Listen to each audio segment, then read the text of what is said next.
আসসালামু আলাইকুম, সবাই কেমন আছেন? আশা করি সবাই ভালো আছেন। আমার এই নতুন ভিডিওতে আপনাদের সবাইকে স্বাগতম।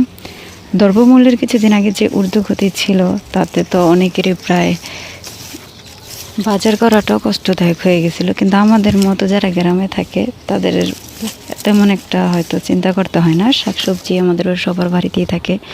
তো আজকে আমাদের বাড়িতে দেখলাম যে ঝাড়টার মধ্যে অনেকগুলা পুঁইশাক হয়ে রয়েছে। পুঁইশাক যেগুলো এমন কী কই বেগুনি, মানে যেগুলো এমন বেগুনি রঙের হয় ওই সব পুঁইশাক খুব মজা হয় খেতে। সাদাটা সাধারণত সার দিয়ে হয়তো তৈরি হয়, ওই কারণে ওইটা তেমন একটা মজা লাগে না, ওইটা বাজারে পাওয়া যায়। তো আজকে সকালে ভাবলাম হেঁটে আসি, হেঁটে এসে তারপর যাহা থেকে কিছু পুঁইশাক তুলি। তো কিছু পুঁইশাক তুলতেছিলাম। আচ্ছা, পুঁইশাক তুলতে তুলতে আপনাদের সাথে আরেকটা কথা শেয়ার করি। তো সকালে যখন হাঁটতে বের হয়েছিলাম তখন দেখলাম কিছু মানুষ বলতেছে যে আমরা এখন বিএনপি করি, এতদিন অনেক নিঃস্ব ছিলাম, এখন যেভাবেই হোক আমরা বড়লোক হয়ে যাব। মানে দেশের এমন একটা পরিস্থিতি হয়েছে যে ছাত্র জনতা দেশ স্বাধীন করছে, কিন্তু বিএনপির লোক এখনই এমনভাবে তারা কনফিডেন্টের সাথে বলতেছে যেমন তাদেরকে সরকার বানিয়ে দেওয়া হয়েছে, তাদেরকে দলের মধ্যে এখনই নেওয়া হয়ে গেছে।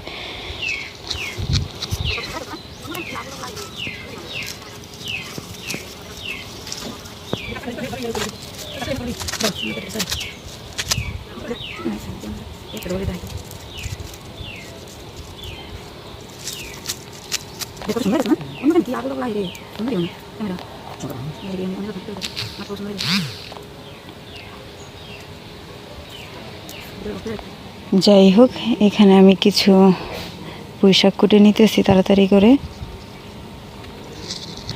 আমরা মাটির চুলায় রান্না করি, তাই পুঁইশাকটা এখন মাটির চুলায় রান্না করব। পাঙ্গাস মাছের মাথা দিয়ে পুঁইশাক রান্না করব। অনেকে মনে করে মাটির চুলায় রান্না করা হয়তো অনেক ঝামেলার ব্যাপার, কিন্তু না। যদি আপনাদের কাছে পর্যাপ্ত পরিমাণ লাড়কি থাকে তাহলে মাটির চুলায় খুব সুন্দর রান্না করা যায়। আর মাটির চুলার রান্না আমার থেকে মনে হয় যে গ্যাসের থেকে বেশি ভালো হয়। তো মা এদিকে একটা কড়াইয়ের মধ্যে তেল দিয়ে ছোটো একটা পেঁয়াজ দিয়ে ভেজে নিচ্ছে।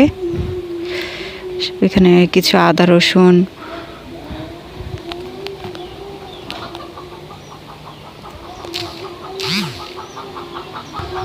হলুদের গুঁড়া, মরিচের গুঁড়া আর লবণ দিয়ে, আমাদের বাড়িতে পাঙ্গাস মাছের মাথা ছিল বিধে আমরা পাঙ্গাস মাছ দিয়ে এটা করেছি। আপনাদের বাড়িতে যেটাই থাকে, যে কোনো মাছের মাথা থাকে তা দিয়ে করতে পারেন। তো মাছের মাথাটা দিয়ে এখন ভালো করে কষিয়ে নিব। ততক্ষণ পর্যন্ত কষাতে থাকবো যতক্ষণ না তেলটা উপরে বেশি ওঠে। তেলটা উপরে বেশি উঠলে ওই তরকারিটা দেখতে সুন্দর হয়, খেতেও মজা হয় ভালো। তো হয়ে গেলে তেলটা উপরে বেশি গেলে সাথে সাথে ওইখানে সব পুঁইশাকগুলো দিয়ে দিব। পুঁইশাকগুলো দিয়ে একবার আপনার ঢাকনাটি ঢেকে দিব শাকের মধ্যে একবার ঢাকনা দিয়ে ঢাকলে শাকটা খুব সুন্দর নতি হয়ে যায় যাই বলে। কিন্তু দ্বিতীয়বার ডাকতে গেলে ওইটা আর কি শাকটা একটু লাল হয়ে যায়, এই কারণে একবার ঢাকাই উত্তম শাক।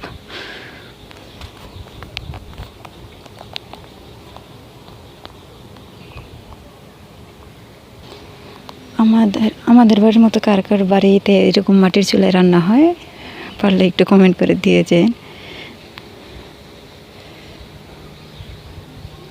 মাটির চুলায় রান্না দেখতে খুবই ভালো লাগে আমার, আমিও পারি, আমি নিজেও পারি রান্না করতে, কিন্তু এখন মা রান্না করতেছে তো তাই আপনাদের সাথে শেয়ার করতেছি।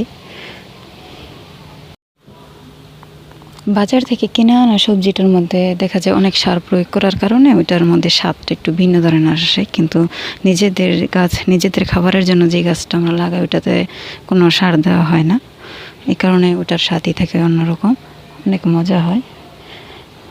আমাদের এই যাহার এই পুঁইশাকটাই মজা লাগে, বাজারের কেনাটা তেমন স্বাদ লাগে না আর আমার পছন্দও না।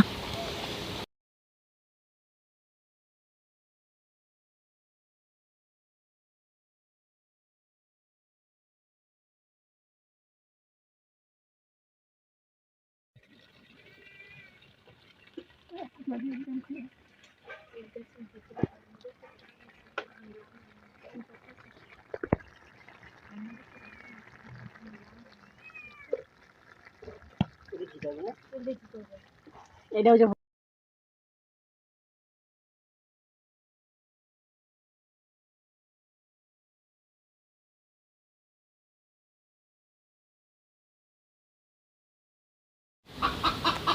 আশা করছি আমার এই রান্নার ভিডিওটি আপনাদের সবাই ভালো লেগেছে। যদি ভালো লেগে থাকে অবশ্যই একটি লাইক কমেন্ট করে দিবেন।